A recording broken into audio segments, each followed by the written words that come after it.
আমরা খালেদা জিয়াকে তারেককে দেশ থেকে এই ক্ষমতার থেকে তাড়ালাম কেন? তখন শুধু শুনতাম, পত্রিকায় দেখতাম হাওয়া ভবন হাওয়া ভবন হাওয়া ভবন। হ্যালো এভরিওয়ান, কেমন আছেন সবাই? চলে আসলাম আপনাদের মাঝে আবার নতুন একটি ভিডিও নিয়ে গেছে। আজকে যে বিষয়টা সম্পর্কে কথা বলবো সেটা হচ্ছে মুফতি ফজলুল করিম। তিনি বলেছেন বিএনপি সরকারকে আমরা কেন দেশ ত্যাগ করতে বাধ্য করেছি, তারেক রহমানকে কেন দেশ ত্যাগে বাধ্য করেছি এবং খালেদা জিয়াকে কেন ক্ষমতা ছাড়তে বাধ্য করেছি। তিনি এই কথার পরিপ্রেক্ষিতে বলেন যে তাদের সময় আমরা দেখেছি যে তারা বিভিন্ন ধরনের দুর্নীতি, গুম, খুন, হত্যাকাণ্ডে লিপ্ত ছিল এবং তাদের সময় আমরা নাম শুনেছি হাওয়া ভবন এবং এই ধরনের বিভিন্ন ধরনের কুকর্মে তারা লিপ্ত ছিল। এবং আওয়ামী লীগ সরকারের আমলেও আমরা এটাই দেখেছি, যার কারণে একটা সময় আওয়ামী লীগ সরকারের ক্ষমতা ছাড়তে বাধ্য হয়। এবং তিনি শিক্ষিত ছাত্র সমাজকে উদ্দেশ্য করে এই কথা বলেন যে যারা নিজেদেরকে শিক্ষিত বলে দাবি করে, আমরা যাদেরকে শিক্ষিত বলে সম্বোধন করি, তারা কিভাবে সেই বিএনপি সরকারকে এখন আবার সমর্থন করে, যারা কিনা পূর্বে এ ধরনের কুকর্মে লিপ্ত ছিল।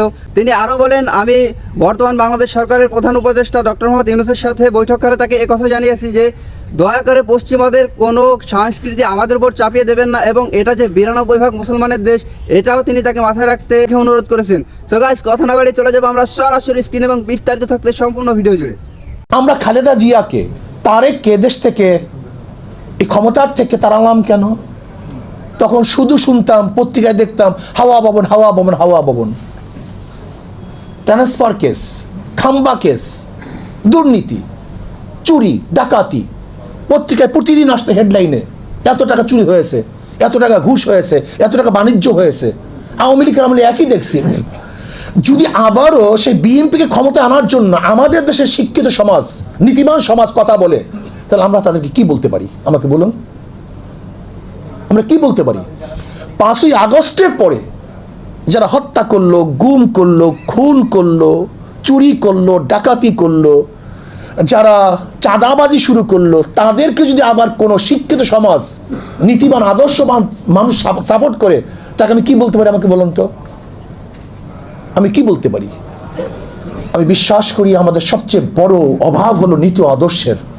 চরিত্রবান মানুষ নেই, আদর্শবান মানুষ নেই। দেখবেন আমার এক ভাই বললেন এ দেশটা বিভিন্ন আদর্শের মানুষের বসবাসের স্থান। কি বলি? মুসলমান, হিন্দু, খ্রিস্টান, বৌদ্ধ, কিন্তু তখন কিন্তু পার্সেন্টেজ হিসাব করি না। মুসলমান, হিন্দু, বৌদ্ধ, খ্রিস্টান বলার সময় সবাই সমান, কিন্তু কেউ কি চিন্তা করছি পার্সেন্টেজ আর কি? এই চিন্তা কার মধ্যে আসে নাই? এখানে বিশাল একটা শুভঙ্করের ফাঁকি। আমরা যখনই দেশকে গড়তে যাই তখন একই সাথে সবার নাম উল্লেখ করি, কিন্তু এখানে যে 92% মুসলমানদের দেশ, এই মুসলমানদের চিন্তাটা তখন মাথা থেকে চলে যায়। তখন সবাইকে নিয়ে দেশ গড়ার চিন্তা করি, আর যখনই দেশ গড়ার চিন্তা করি তখন 92% মুসলমানদের নীতি ও আদর্শ চরিত্রের খেলাফ সমস্ত সংবিধান করা, আইন রচনা করার চেষ্টা করি।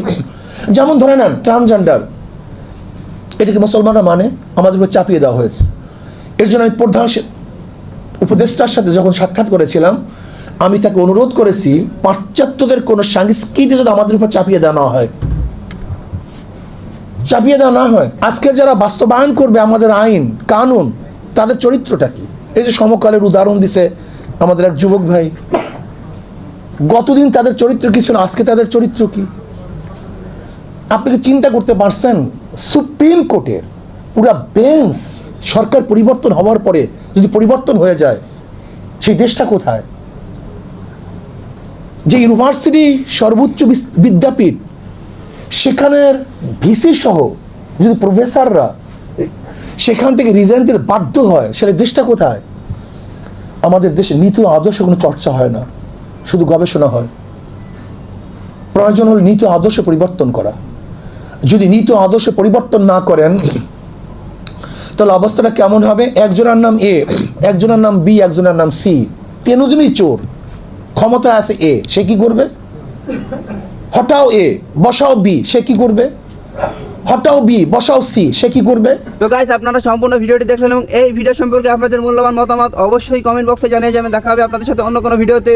ভালো থাকবেন, সুস্থ থাকবেন, আল্লাহ হাফিজ।